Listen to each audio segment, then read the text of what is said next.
आज की कहानी का नाम है परिवर्तन। एक राजा को राज भोगते हुए काफी समय हो गया था। बाल भी सफेद होने लगे थे। एक दिन उसने अपने दरबार में एक उत्सव रखा और अपने गुरुदेव एवं मित्र देश के राजाओं को भी सादर आमंत्रित किया।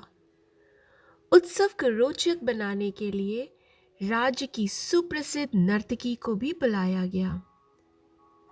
राजा ने कुछ स्वर्ण मुद्राएं अपने गुरुजी को भी दी ताकि यदि वे चाहे तो नर्तकी के अच्छे गीत व नाच पर वे उसे पुरस्कृत कर सके। सारी रात नृत्य चलता रहा। ब्रह्म मुहूर्त की बेला आई। नाचने वाली ने देखा कि मेरा तबले वाला ऊँग रहा है। उसको जगाने के लिए नर्तकी ने एक दोहा पढ़ा। बहु बीती थोड़ी रही, पल पल गई बिताए, एक पलक के कारण क्यों कलंक लग जाए। अब इस दोहे का अलग अलग व्यक्तियों ने अपने अनुरूप अलग अलग अर्थ निकाला। तबले वाला सतर्क होकर बजाने लगा। जब ये बात गुरुजी ने सुनी तो उन्होंने सारी मोहरें उस नर्तकी के सामने फेंक दी। वही दोहा नर्तकी ने फिर पढ़ा। बहु बीती थोड़ी रही, पल पल गई बिताए, एक पलक के कारण क्यों कलंक लग जाए। तो राजा की लड़की ने अपना नवलखा हार नर्तकी को भेंट कर दिया। उसने फिर वही दोहा दोहराया तो राजा के पुत्र युवराज ने अपना मुकुट उतारकर नर्तकी को समर्पित कर दिया। उस नाचने वाली ने फिर वही दोहा दोहराने लगी तो राजा ने उससे कहा, बस कर, एक दोहे ने तुमने वेश्या होकर भी सबको लूट लिया है। जब यह बात राजा के गुरु ने सुनी तो गुरु के नेत्रों में आंसू आ गए और गुरुजी कहने लगे, राजा, इसको तू वेश्या मत कह, ये तो अब मेरी गुरु बन गई है।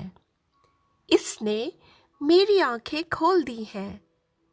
ये कह रही है कि मैं सारी उम्र संयम पूर्वक भक्ति करता रहा और आखिरी समय में नर्तकी का मुजरा देखकर अपनी साधना नष्ट करने यहाँ चला आया हूँ।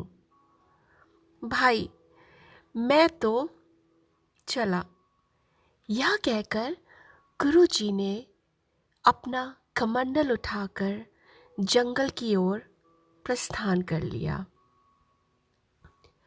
राजा की लड़की ने कहा, पिताजी, मैं जवान हो गई हूँ।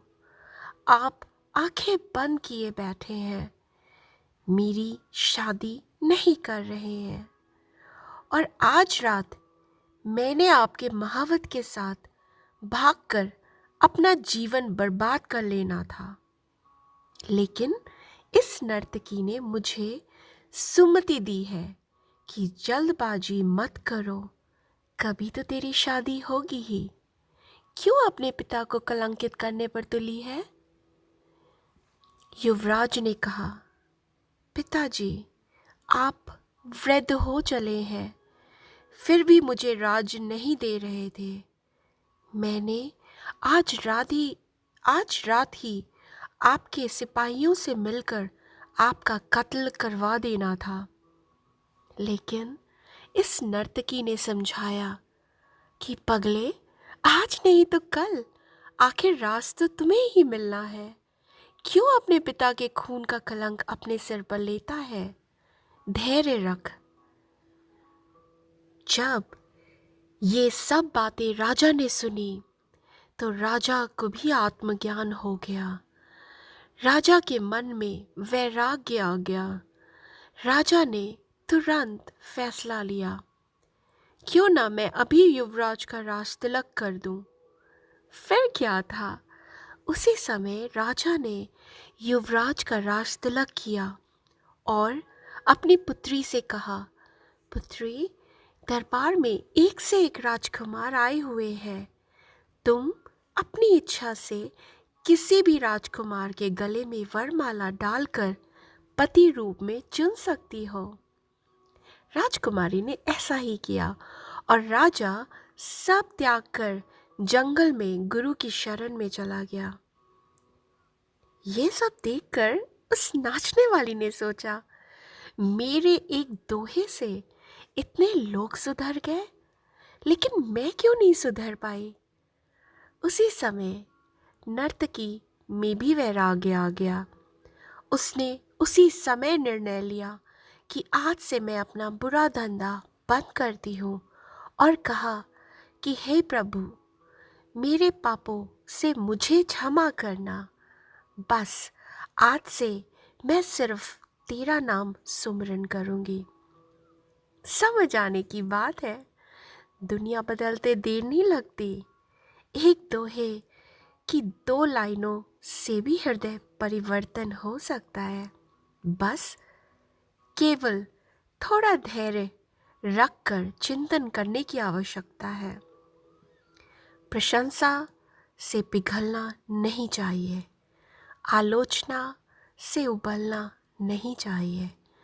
निस्वार्थ भाव से कर्म करते रहे, क्योंकि इस धरा पर सब धरा रह जाएगा। बहुत बहुत धन्यवाद सुनने के लिए। हो सके तो सब्सक्राइब करें और शेयर करें।